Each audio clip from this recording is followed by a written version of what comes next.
recording already? All right. Starting it? You're the entrance guy. Oh, I'm the entrance guy. Okay. Tip of the tongue. All right. What's up, guys? It's another monthly review with Joe. What? What if there's girls too? Oh, and some girls. Hey, everybody. So we got Joe, Miguel, and Chris. And first game we're going to talk about is Star Wars. And we're going to talk about what we like least and what we like most about the games. Star Wars Battlefront. Star Wars Battlefront. All right. EA. Oh, your favorite too. You know it's your favorite.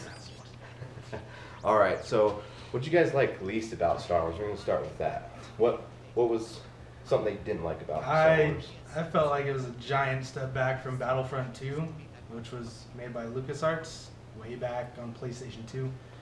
It just, for me, it didn't have all the stuff that one had, and this focused mainly on the original trilogy, and I felt like it was a big step back. Okay. Awesome. What about you, Joe? Do you have any what you like least about it? Lack of content, I guess. Would you rather have a lot more content? Than Yeah, I mean, it it would be, they have like Hoth, and it would be nice if they could do, they have a few aerial battles, but no space battles. Right. It'd be nice to have a nice, big, giant space battle. You mean like Battlefront 2? And I don't like the fact that they didn't even make room or want to include stuff from, episode 8. Episode 7. So, Or 1, or 2, or 3. No. Well, all they need is just Darth Maul. Who cares about everybody else? Maybe Jango. Well, I don't care about everyone else, but But fighting as a droid, all the different classes that they had before, it just fell short for me. But other than that, I mean, it was graphics great, sound great. It was fun. It is fun. I'm gonna have to go with you on the content thing. With liking it least, I think the most part that I didn't like was that. But you also got to think about it. It's EA. They're gonna put out a bunch of content for you to buy. That's what they're trying to do, is to make money off that content. So they're probably going to release Darth Maul and all that. That's just my guess. I don't know if. Well, they've already said they're not going to do the new trilogy stuff. So no Kylo Ren, no Finn. Right, it's no going to be Rey. all like the older stuff. Yeah, but the original trilogy. I'm pretty sure, you never know, they might come out with another Star Wars game that could. No, it'll have be those Star Wars characters. Battlefront Awakening or something. Yeah. Anyway. Star Wars Battlefront 2. Oh, speaking of, there's my BB-8. Yep. All right, so we're going to talk about what we like most about Star Wars. What I enjoyed most about it, a lot of action, just the whole nostalgia of Star Wars. I love it. Being Darth Vader and stuff like that, of course, it's the main dude that I like to play as. But pretty sweet game. I enjoyed it a lot. And the servers, like I said, run perfectly. The thing I liked most was killing Chris in the 4 matches that I actually played, because I didn't really care for it. So my score is not in this. It's going to be the other score.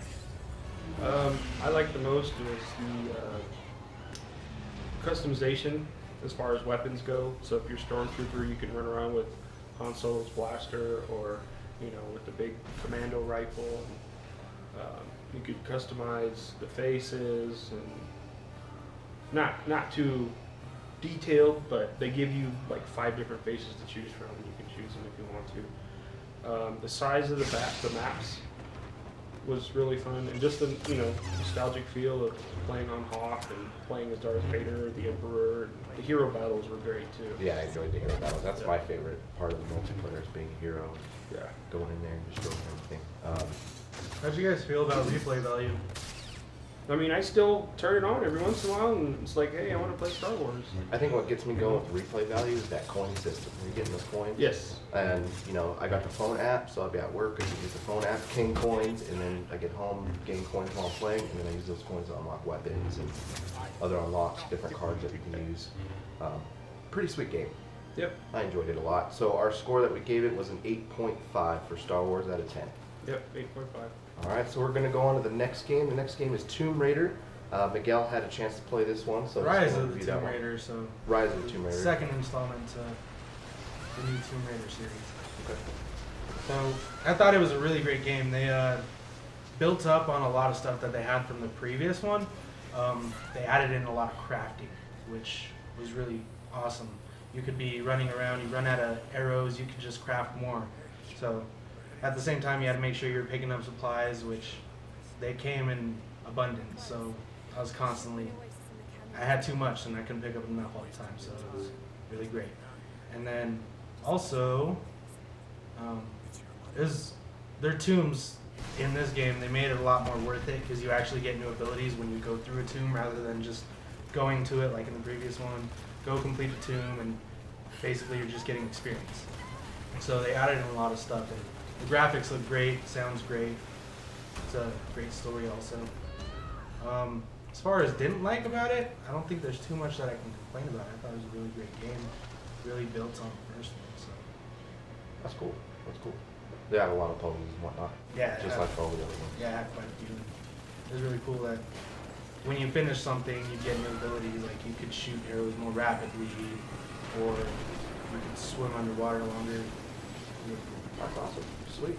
All right. So what'd you give the score for Tomb Raider? I gave Rise of the Tomb Raider a 9.25. Replay value in this game, I think it's decent.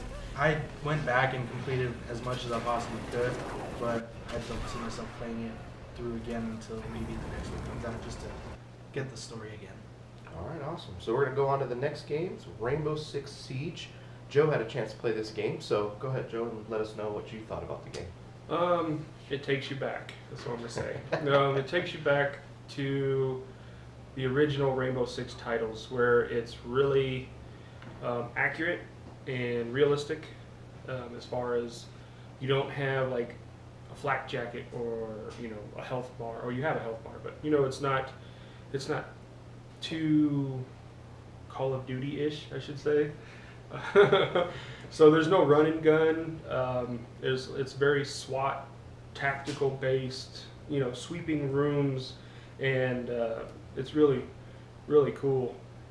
I like the fact that they give you like a little remote control car, and you can throw it out, and you can sweep the rooms with the remote control car, and you can tag one enemy at a time in each room. Find the objective also. Yeah. So you'd go in, look at the enemy, tag him, and then you'd sweep the room, clear the room, and then you could still use that same remote control car and go throughout all the rooms. Very cool. Very cool. You can enter through doors, walls, as long as they're wood studded. If it's a metal studded wall, you can blow away the drywall and see through, but you cannot enter through. But if it's a wood studded wall, I mean, you can blast a hole in it and just go right through.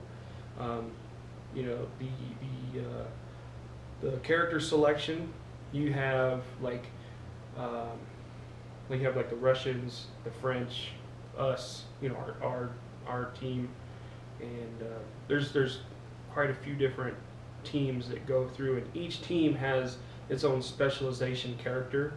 So you could have like a defender, an attacker, a scout, that type of thing. And each class does like a different thing. Right? Yes, and they carry different weapons. So I got to play the beta, and my impression from the beta was that it felt a lot like a search and destroy objective type game.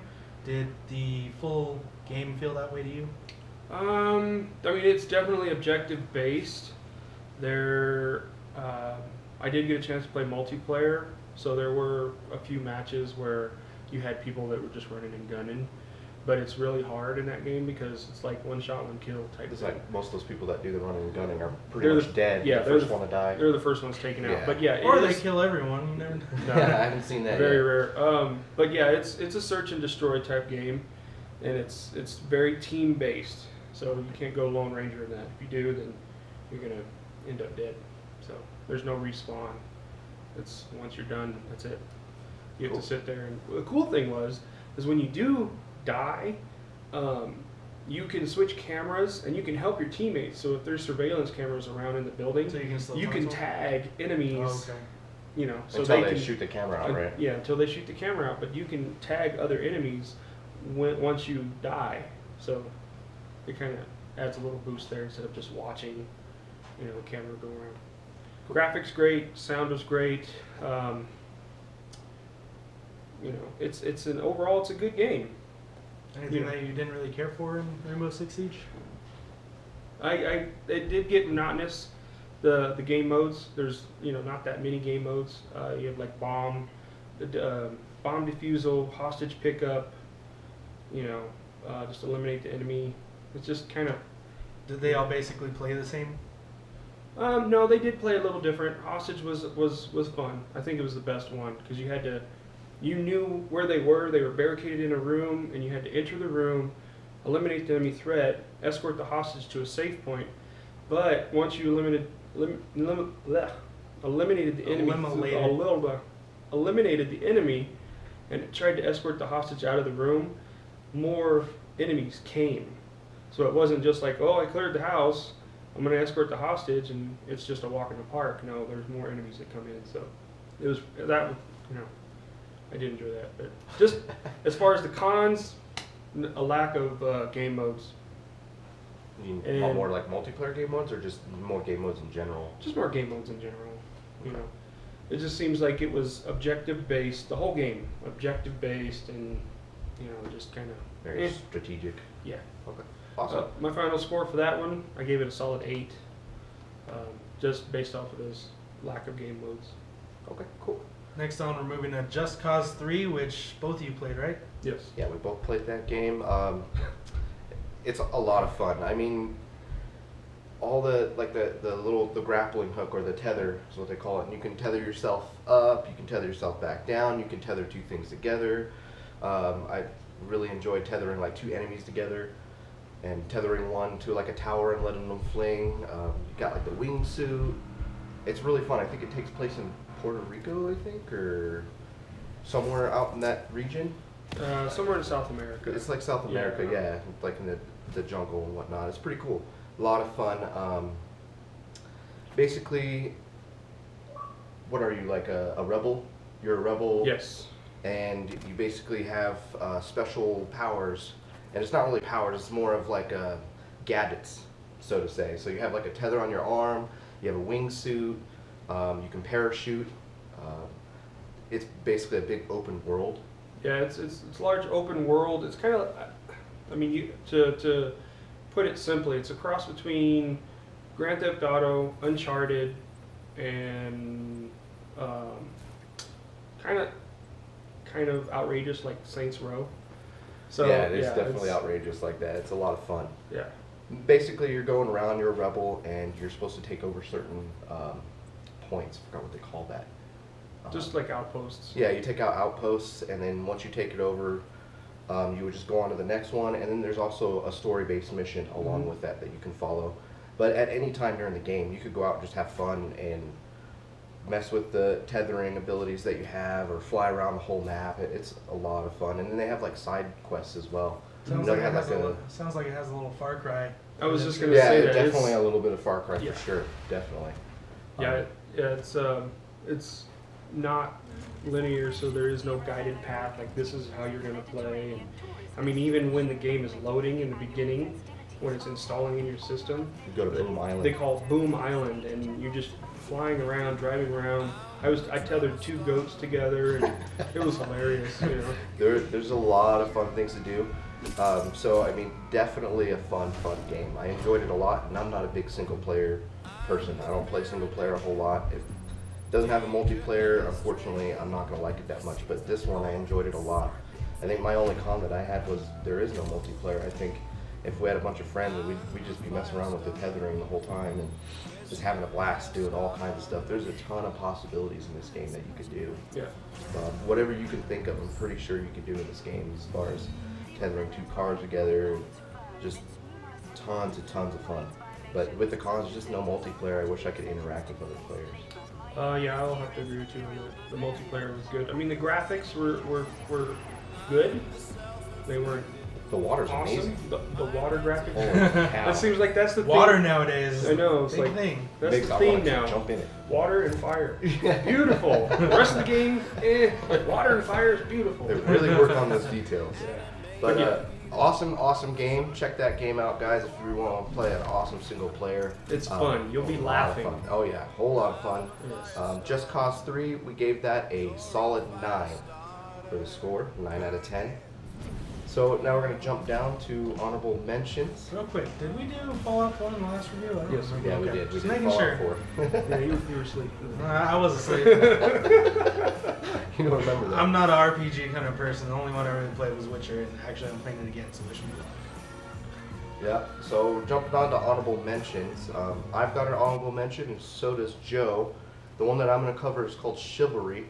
A lot of fun game with that one. It's a during the medieval times. It's straight multiplayer. You got the red side and the blue side. You basically just choose your weapon of choice. You know, you could have. I thought we were talking about Sword and Chivalry, shield. not Halo. No, of course, but it plays that multiplayer though. It's strictly multiplayer. You're playing red against the blue team, and of course you get that from Halo Red versus Blue. But it's all medieval time. You can just think about it like that. It's all hack and slash. You only get 3 moves. You get a turkey leg? That would be awesome if they gave a free turkey leg when you buy the game. But no, unfortunately not. It'd be awesome. Turkey leg and a beer. But anyways, you get 3 moves. You can do a stab, you can do an overhead hit, and then you can just do a regular slash. And then of course you have block. So, and then it depends on what you're blocking with, the shield or with your actual weapon that you're using. And then they also have projectile weapons. You can throw little axes or throwing knives or use a bow. So it's all up to you. A whole lot of fun. I just like to go around hack and slash, take out limbs and whatnot, see how much damage I can do. It's just a lot of fun to go in there and start grinding and killing. A lot of fun. Check it out. It's called Chivalry. And then I believe Joe has another game that he's going to talk about. Game I'm selecting is You Don't Know Jack. It's the party pack, and we had a privilege of playing it, and it's really, really fun. It'll revolutionize all the parties because this game allows you to not have a controller, and you can actually sync your phone to the You Don't Know Jack website, and they give you a code, and you're playing along on the Xbox, but on your phone or your tablet or your laptop. They can go up to like what, 8 players? It depends on the game. Like Okay. You Don't Know Jack game, I think is 8 players, and then there's the draw game, which is I think 8 again. But there is one game that has like 100 players, and you can play online with other people. You don't necessarily have to play with whoever's in your house. And I also heard they had like audience members too that can go in. yeah, they have audience members, and they can sit there and like cheer for you and stuff. It's hilarious. It's fun. It's for adults. I got a chance to play it. We played it with our wives. It was a lot of Yeah. fun. They enjoyed it a lot because they were able to get on their cell phones and join us in the game. It was a ton of fun. Yeah, if you have a significant other that doesn't really like buttons to push or like to hold a controller, give them a cell phone since they're on their cell phone anyway. All they gotta do is just push the buttons on the cell phone and they play along with the game. You can even draw. They have that drawing game. It's really fun. Really, really fun. So the first pack comes with 4 games. It's You Don't Know Jack, it's Fibbage, it's Swat a Lie, and then the last one is it's like a Pictionary type game, and they're all really, really fun. The second pack, we're looking forward to getting into that one too, but they're all really, really fun. All right, and that wraps it up for the review, our monthly show for this month. Check us out. Alright, so what are we doing next month? Street Fighter Street Fighter, and Yeah, Far definitely. Cry Primal. Far Cry Primal, and then March. depending on when the video comes out, might be a little UFC in there. Possibly. We'll be duking it out. I'll be smashing on Chris's face. Nope, not this year. Yeah, been All right. practicing for the past 2 years. All right, guys, so check us out, and we'll talk to you later. Peace out. See ya. Console drone.